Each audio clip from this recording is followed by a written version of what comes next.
ABC Listen. Podcasts, radio, news, music and more. It always starts small. There's something here. This is not right. Then that small, innocuous thing starts to snowball We know they blow them up. and quickly gathers pace. At that point, I have no choice. And before you know it, it's out of control. You don't need to risk me, mate. It's the last resort. And no one can contain it anymore. Beef. When small feuds take on a life of their own. A new series by Background Briefing, available now on the ABC Listen app.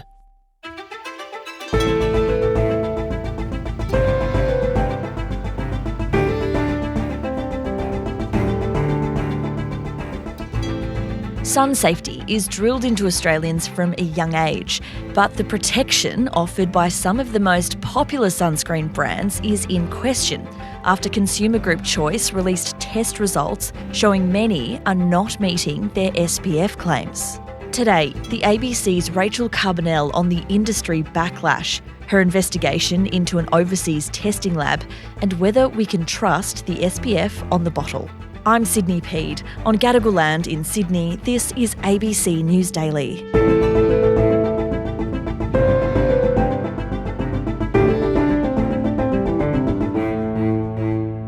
Rachel, in this country, we are basically raised being told to put on sunscreen anytime you leave the house, protect yourself from the sun.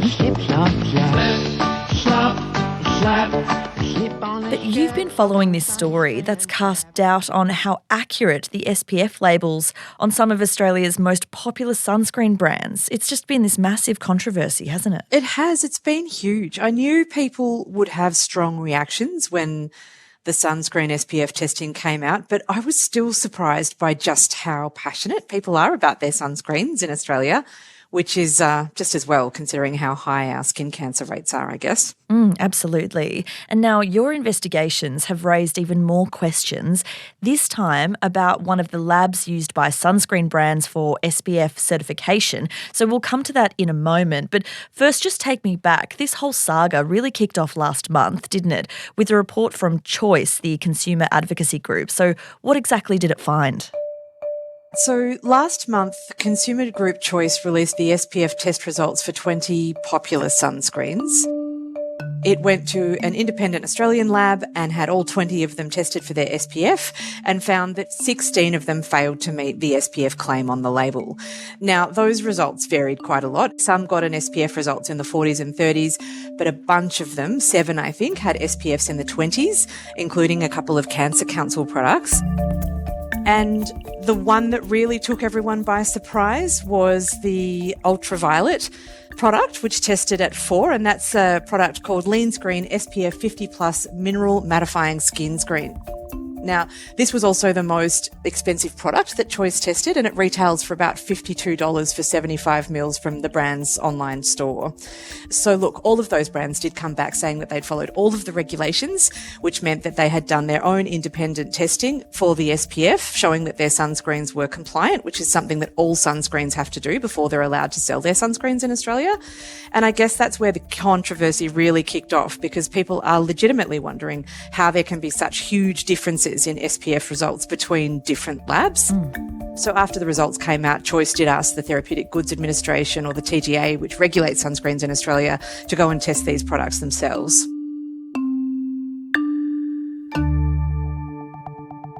Right, and Choice actually said that because the results of Ultraviolet's product were so low, they needed to send it to get another test at a German lab to validate those results. Is that right? That's correct. So they sent it off for a smaller validation test at a well-known German lab, and that sample received an SPF of 5. So that's one more than the testing in Australia. So pretty much in line with the original testing. That's shockingly low for a sunscreen that's claiming to have an SPF rating of 50 plus. The company Ultraviolet was not happy about that finding. Ultraviolet hit back pretty hard at the Choice testing. Obviously, I've seen all of the press about the Choice testing, and I guess I just wanted to give you a bit of an understanding of why we're disputing these claims. One of their founders, Ava Chandler Matthews, went direct to the customers on social media, saying that the results were not accurate and emphasising that the brand had done its own SPF testing at an independent overseas lab and received a result of more than 60. Ultraviolet then went and tested that sunscreen again. So that original result would have been the result they got before they put that sunscreen on sale in Australia. So they went and tested it again and it got a result of over 60 again. So we now have 3 SPF tests done on 30 people that show where we've got a consistent result within one point of each other, 1 or 2 points of each other, at an over 60. It's worth noting that they went back to the same lab that they'd previously used, not a different lab. Now, that's not breaking any rules. They're just trying to show the public that they've done their testing and it's coming back at what they say it is. She also made the point that, Choice is not the TGA or the Consumer Watchdog. What we do know about Choice is they're not a regulator. They are not the ACCC. They are not the TGA. They are not the ones who approve sunscreens. And she said that, for what it's worth, she still has faith in that product and she still uses it herself. And so Ultraviolet's objection to Choice's testing was that their product was decanted before testing and that process might tamper with the efficacy of the product. Is that right? Yeah, look, for everyone who was following along on the socials, this whole issue got quite heated and quite detailed, and there was a whole debate about decanting sunscreens out of their original packaging and into something else, whether that be for testing or if you're traveling and you're doing that with your sunscreens, and raising questions about whether or not this might, mess with test results. Choice hasn't said a lot publicly since it released the SPF results, but it did come back and provide some clarity on what it did in relation to the testing when it sent it off. I'm very keen for people to know that it followed some pretty strict protocols set by the lab. So they said it was decanted and sealed and labelled and transported according to the lab instructions in amber glass jars to limit any degradation of the ingredients, and that for the Sydney tests that were done, that was all done inside of an hour. Okay. Rachel, can you walk me through what actually makes a sunscreen 50 plus and what testing a brand has to do to be allowed to print that on the bottle? SPF stands for sun protection factor, and it's a measure of how long it takes for skin to burn under the sun's rays or an imitation of the sun's rays with sunscreen on compared to that same exposure on bare skin. Working this out is actually done with human test subjects, which surprises a lot of people. To be allowed to sell sunscreen in Australia, sunscreen makers have to have done what's called a 10-person in vivo test, which is just a panel of 10 human volunteers. So in the test, the volunteers have a patch of unprotected skin exposed to UV radiation using a solar simulator and a patch of protected skin exposed to those rays. And then the readings from that go into a set of calculations which give an individual SPF value for each of the 10 test volunteers. And then the mean of all of those values is the final SPF for the product. The Therapeutic Goods Administration is the body that regulates sunscreen in Australia, and they don't do their own SPF testing. They can't do it in-house. And the TGA also has no oversight of the third-party testing labs that sunscreen makers go to certify the SPF in their products before they go to market. It is known in the industry that there will be differences between test results between labs, but I suppose the big question is how much variability is acceptable between these labs. I mean, the difference between Ultraviolet's own testing and Choice's testing is more than a whole SPF 50.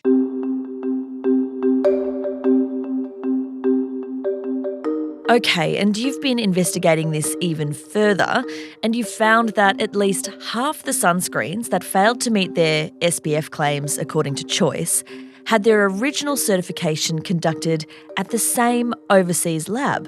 That's right. So we found at least 8 of the 16 sunscreens that Choice found didn't meet their label claim used a lab called Princeton Consumer Research. So they include products from, 3 Cancer Council products and, of course, the ultraviolet sunscreen that we've been talking about. There was also 2 sunscreens that met their label claim in Choice's testing that used Princeton Consumer Research. But again, the PCR or the Princeton Consumer Research test results for those products were much higher than Choice's testing, which was done here in Australia. And Rachel, Ultraviolet published their SPF results from the PCR lab, both the original ones they submitted to the TGA and the second round conducted after Choice's report. You've shown these results to some experts. What did they have to say? Yeah, we showed the ultraviolet results and 4 sets of results for Cancer Council to some experts here in Australia and overseas. And all of those experts said that the results were unusual and that they had concerns about them.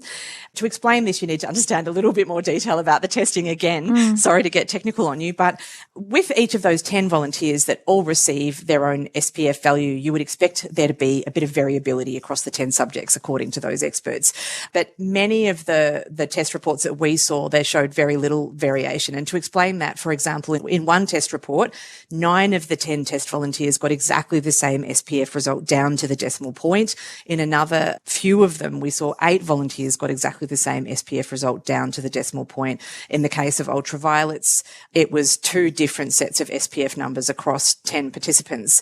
So one of the experts that we spoke to from the Germany-based Normek Schrader Institute, Dr. Matthias Rohr, he said that the results were unlike anything that he'd seen in his whole career, testing more than 1,000 products a year. Now, it's worth noting at this point that this is the institute that Choice went to do the validation test of Ultraviolet's products. So technically, you could say, is there a conflict of interest there? There's no suggestion that there is, but we went to a bunch of other experts for that reason, just to make sure we were getting a spread of people and making sure we were talking to people who weren't in any way connected to Choice's testing. And they all held the same concerns about that lack of variability. They were all very careful to point out that it isn't impossible for these results to line up like that, just that it's unlikely, and that they didn't really have an explanation for how that was happening. And you did go to the lab. You went to PCR and asked them. So what did they say? They did acknowledge that this kind of uniformity of SPF results for the test volunteers is uncommon, but did say that it can happen,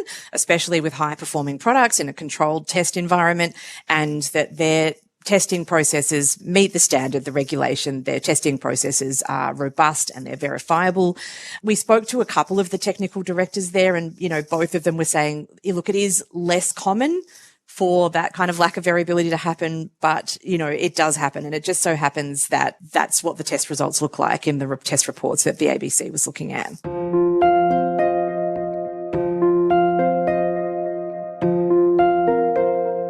It seems a little unusual. How have the TGA and the brands that used this lab responded to your investigation? Look, a few of the sunscreen brands have told us that they are now going to another independent lab. So somebody that is not who they originally tested with and basically not Princeton Consumer Research. And so that suggests to me that those sunscreen brands that are doing that, which includes Cancer Council and Ultraviolet, are taking it seriously enough to go to a third lab.